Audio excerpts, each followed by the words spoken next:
Hello ladies and gentlemen, and welcome back to Sunless Skies.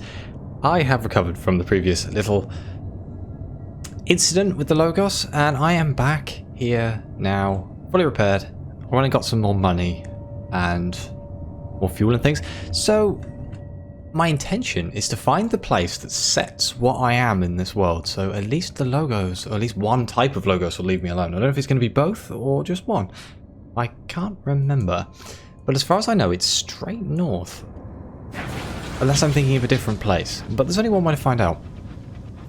I'm also concerned that the Spirifers that are here are also incredibly well armed. So it doesn't seem to matter what I run into, it's probably going to almost kill me. So I gotta be really careful. I might try being a little bit more sneaky, sacrificing a lot of like my terror for not being in combat, if I can. But I don't know how well that's going to go. If you notice anything else weird, by the way, it's because I finally stopped recording this game in a window and have made it full screen, so it's actually capturing it at 1080p rather than what I was playing at before. Back when I first started recording this, I had no real idea of how to record it, so I kind of bodged it so it would work, whereas now I actually know what I'm doing, so if it looks better, let me know. If it looks the same, doesn't matter. It's better for me because now I can see the whole screen is full of information rather than a tiny box in the middle. I didn't even know this little path was here. A little bit worrying. I'm kind of concerned I'm just going to go around the corner and drive straight into something that's going to try and kill me. This place is horrendously terrifying. I've had a lot of advice from people about what weapons I should try and get. Most of them seem to be machine guns because of the low heat usage. Unlike the shotguns, which I use right now, which are basically just your entire heat bar in one shot. Okay, we're coming up to the bit which I think... We've been to the forge, so let's see. Another bats. Cantankerous. I'm not really scared of a cantankerous. Oh wow, 3 things. Oh.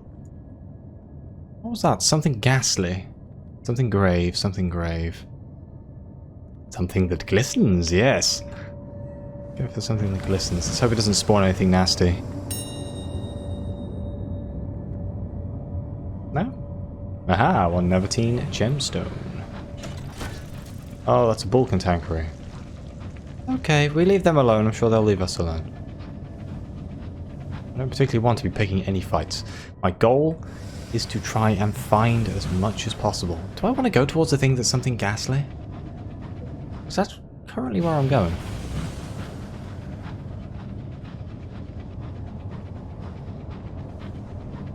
We're in uncharted territory.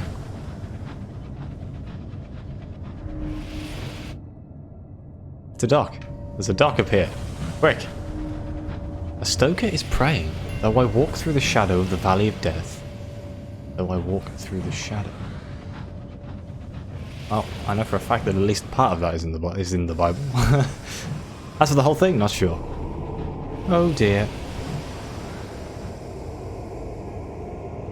That's the sound of a Logos, isn't it?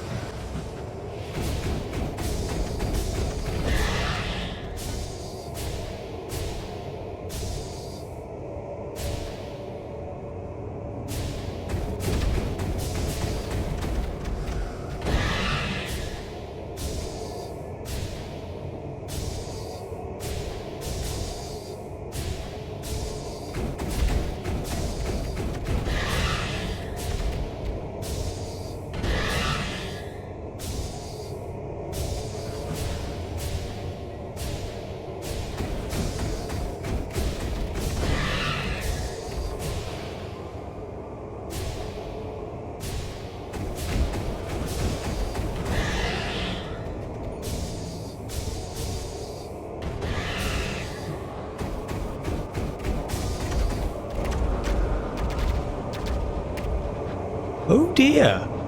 Well, this took a turn for the worst. Quick, run! Run the hell away! Unless one of you wants to kill the other one, in which case then feel free to hate each other.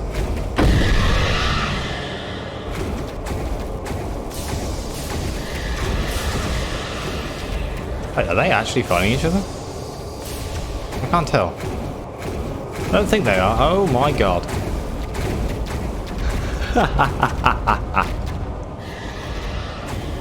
Look at damn fireworks display.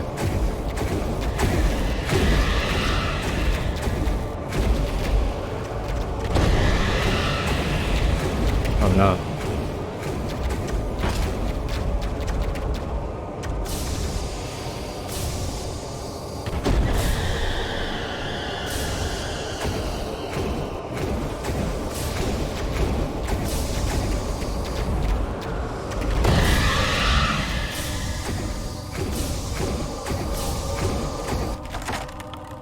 Oh good god, my brain needs a rest from after that combat.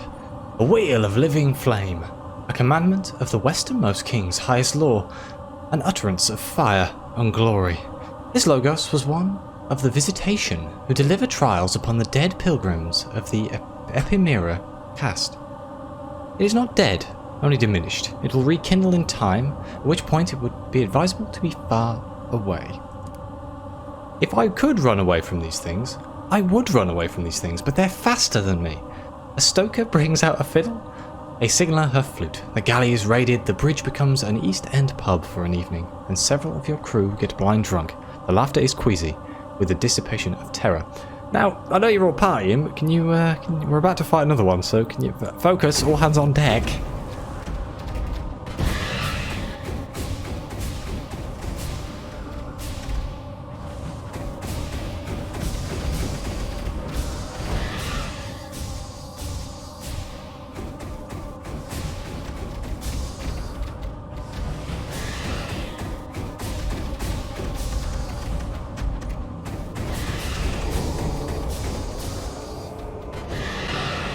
Oh boy.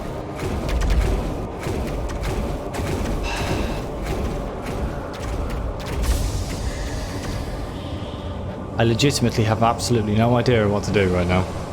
I can't kill them quick enough.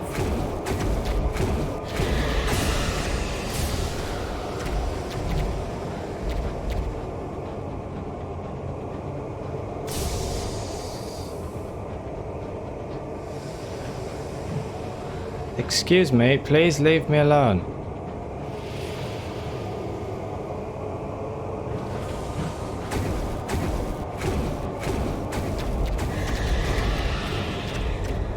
You two fight each other. I'm gonna go try and get to this port up here.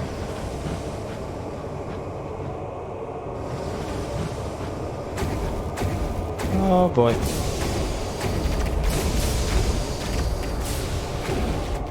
I think I marked on the wrong way. Ah!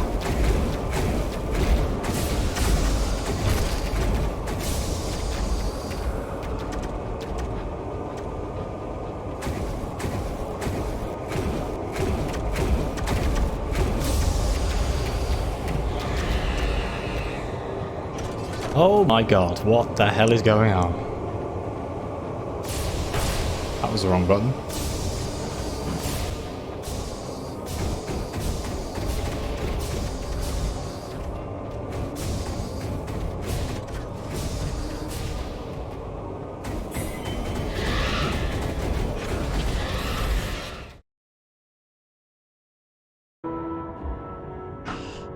Well, that went well. My game kind of broke. But we're here at the Stone-Faced Court. We're almost dead again, but we made it! Half ziggurat, half fortress, the court is where spirits go to face judgment, before they meet their end. A meek little city has sprung up around it, almost by default. We can go to the Erd, a quietly frostbitten city that clings like a scab to the white well. A quietly frostbitten city that clings like a scab to the white well. Masked dead wander its ice-sheathed streets, going wherever dead people go. A statue crumbles on every corner, subjecting passers-by to forbidding stone glares. At Erd's centre looms a stone-faced court where the dead are judged. A ziggurat wide as a mountain and as tall as a stack of castles, Erd's population are mostly waiting for permission to enter. Oh, let me guess. I'm not gonna have any of the things I need. Mingling the crowds approaching the staircase. Seek entry to the stone-faced court. A queue of thousands of masked spirits stretches out from the gates and winds up and down a dozen streets, through the buildings and over the rooftops. Most of the population of Erd, it seems, are holding a place in the tangled queue. You see spirits departing and rejoining, silently tapping each other in and out. No one pushes, no one cuts in. An unfathomable etiquette is at work. When you ask a spirit near the front how long they've been waiting, they just shrug. A woman sits in a booth beside the gates. At least you think she's a woman. The flesh above her collarbone has been carefully trimmed away, leaving a picked clean and perfectly bowled skull with gemstones in its sockets. She grins more fixedly than one might expect, even for a skull. "It's a bit of a wait, dear," she says, unreasonably chirpy administrator.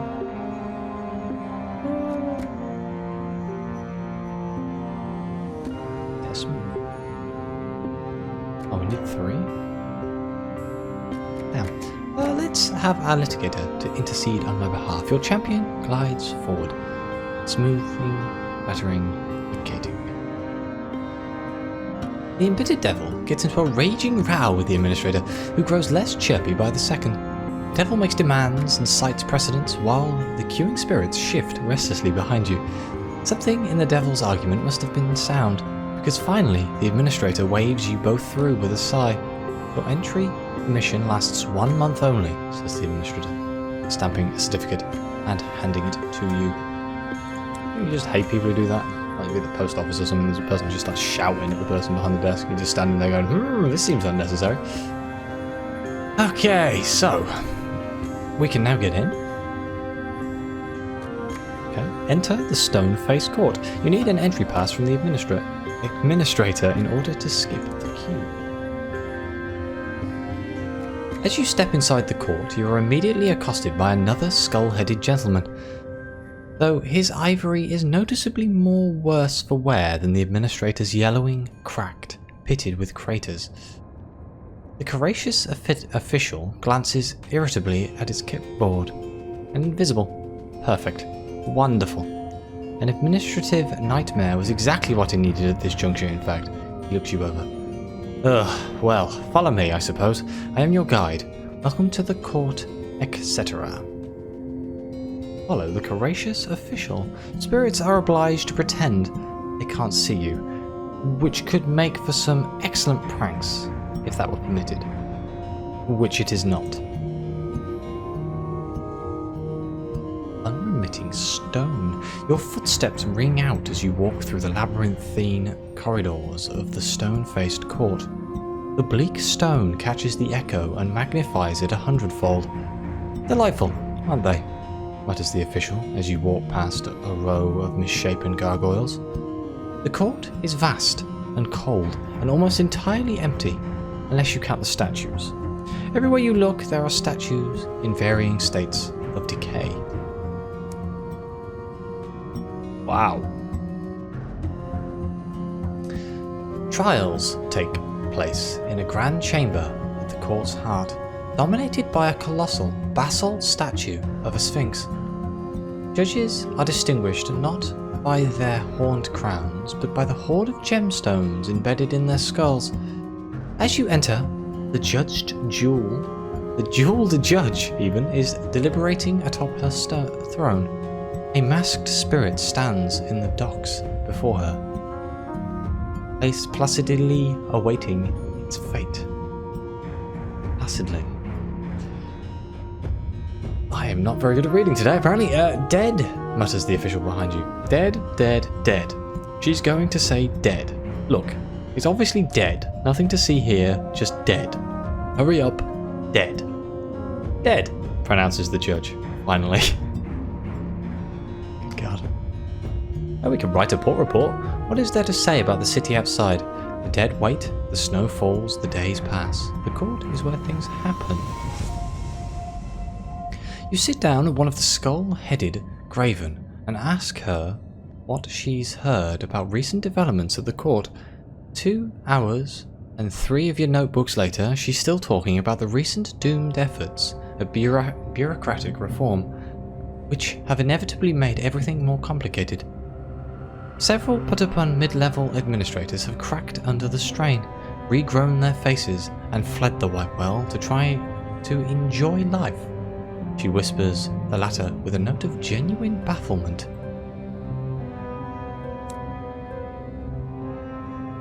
Trials take place in a grand chamber's heart. Okay, so now we can watch the trials of the dead.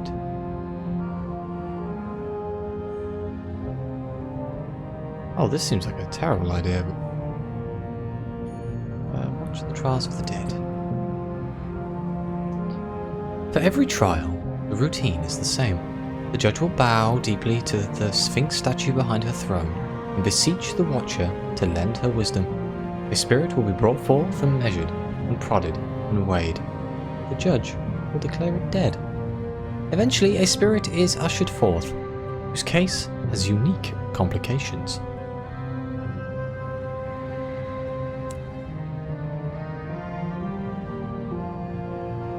The spirit under trial is a man who dabbled with immortality when he was alive. He died in the end. He didn't quite die all the way. The watcher has declared you failed dead, says the judge. Your sentence is to be thrown into the White Well. You will not die, of course, but nor will you return. We can intercede on his behalf. Oh wow, if we fail this, we're going to look like an ass. But 48%. Yes, wonderful.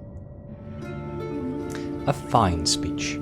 A black-veiled woman scuttles from behind the judge's throne and starts to haul the failed dead away. When you begin your speech, he freezes. You lament the injustice of the failed dead's fate, briefly but eloquently. You are passionate, reasonable. By the end, the jeweled judge is shaking her head, impressed despite herself. Take him, if you wish, hisses the veiled widow. He is worthless anyway. She shoves the failed dead at your feet. His efforts to extend his life have left his spirit a gibbering thing, only vaguely human, questionably sentient.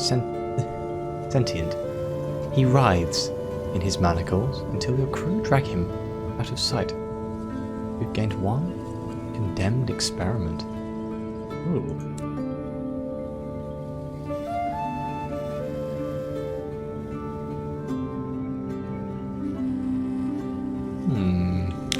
So, we can either submit our own soul for judgment. The judge is unfathomably busy, but there are still a few spots left unadorned on her sparkling skull. The judge will measure the quality of your soul, the power of your ideas, the texture of your terror. If you are judged worthy, you will receive a testament of roses, but it will cost you a moment of inspiration. I don't think we want to do that. I think I need my moments of inspiration for my book. I could be wrong, though. This is what we're actually here for. Ask the official to formally declare you as anteceased. You are currently invisible, but you would prefer to be seen. If successful, this will change your status to anteceased, confirming to the Blue Kingdom that you are lamentably alive. A change in status. The official sighs and pinches the spot where the bridge of his nose used to be. Always me, isn't it? Well, I suppose it will cause less trouble for us both in the long run. Before I can declare you anteceased, I must be satisfied you're committed to being dead one day, says the official. No dabbling in immortality, no living life to the fullest. You're just a shell of meat and juice, patiently awaiting its end. Oh, that's horrible.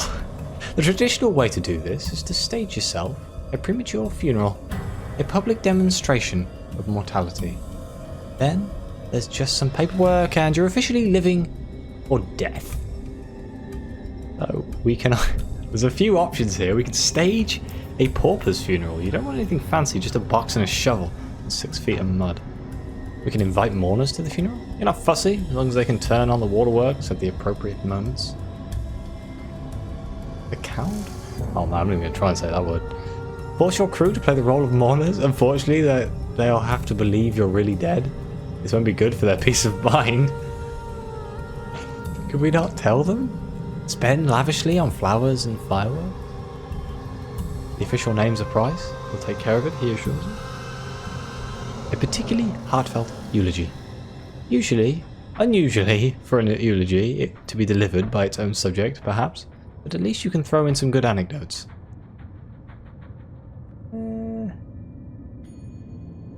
Let's spend lavishly on flowers and fireworks. Yeah. The official counts your coins carefully, then flings them from the nearest window. Wait, what? He catches your expression. Your money is useless here, he says, defensively. The important thing is that it matters to you. Now that I know you've spent what seems like a vaguely appropriate amount, I can organize some suitable decorations on your behalf. That is cruel. That is horrendous. I kind of want to get this. How many of these do we have? We have. Let's do a heartfelt eulogy from ourselves. You sit down and compose what turns out to be a particularly stirring eulogy, if you say so yourself. Then you won't be around to do this for the real thing. Yeah, but we could give it to someone, right? Okay, so we're going to have an ostentatious funeral. Now this is death. A funeral to remember. A procession marches through Erd. Fireworks crackle overhead. Wreaths of flowers line the streets. The sheer spectacle is enough to attract a larger audience than expected. You sit up in your coffin, waving to your adoring mourners. Finally, you arrive at your grave. The courageous official delivers last rites in a bored monotone. As you are lowered, waving into the ground, you don't lie down until the first shovelful of soil hits you in the face. After a few anxious subterranean minutes, the courageous official digs you up and hands you a bundle of documents to sign. Very moving, I thought, he says, wiping an imaginary tear away from his eye socket. We'll make a fine corpse someday. Though we are now undeceased.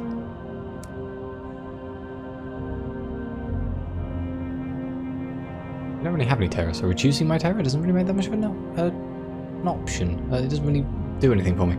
Return to the city outside.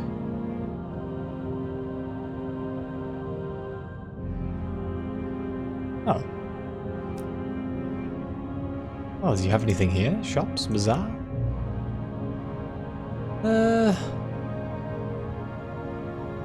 Oh, I actually have a prospect to do this here. Bargains for literature. They sell souls and supplies. So as always, I've ended this episode completely destroyed. I don't really know if I'm going to be able to make it back without dying. I hope so. Hopefully the logos are not hostile to me now. But honestly, I don't know. Things are not going well for poor Captain Singh. There's still so much more I want to explore. If I die, I'm going to have to basically start again, which is very annoying. But it is something I've been saying I've been doing for a long time. I'd also quite like to get some more of the achievements in the game. Since I've spent so much time playing it, I do not want to drive into that. I remember that being horrendous for terror.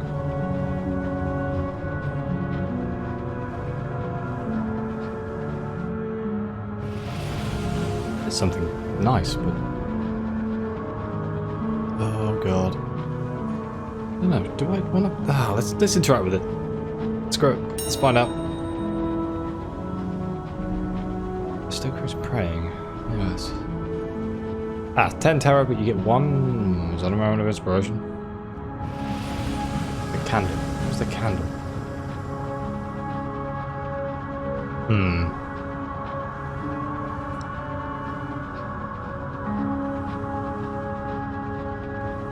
Maybe I should go and get money so I can buy bigger plates for the outside of my ship.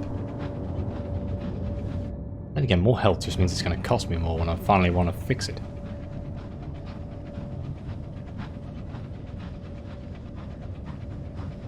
Oh well, I'm sure it'll be fine. So far, this place is definitely kicking the crap out of me though. I really am hoping the logos will leave me alone now. Because that will make my life so much easier. It's just the fact they do so much burst damage. Like, they just if all of those things hit you, you are basically dead.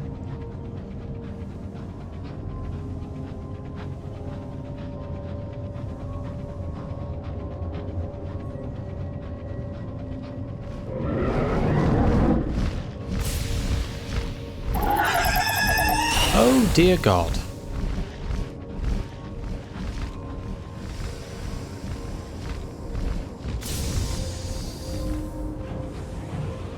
Yeah, I'm gonna run the hell away from that thing. It's one of the bats. It's one of the bats. I haven't seen a bat for bloody ages. Gone the wrong way. This way.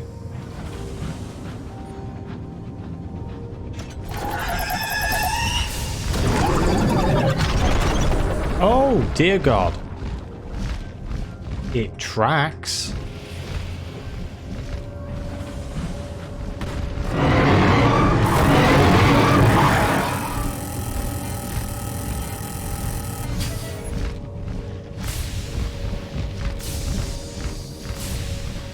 We're going for the cheese mode again. Quick, Doc. We got like one health. Ah, there you go. One health. Oh, I hate this place. I hate this place so much. Oh, God. Yeah, I'm going to end the episode here. Well, at least we found the white well. I've had a few weird problems today with the game, but you guys hopefully won't see that. I'll edit it out. I think it might be because I've made it full screen. My computer doesn't seem to like it very much, but anyway. Thank you very much for watching this horrendous mess of an episode. Please like, subscribe, let me know what you think. Your comments are greatly appreciated. And as always, I'll see you next time.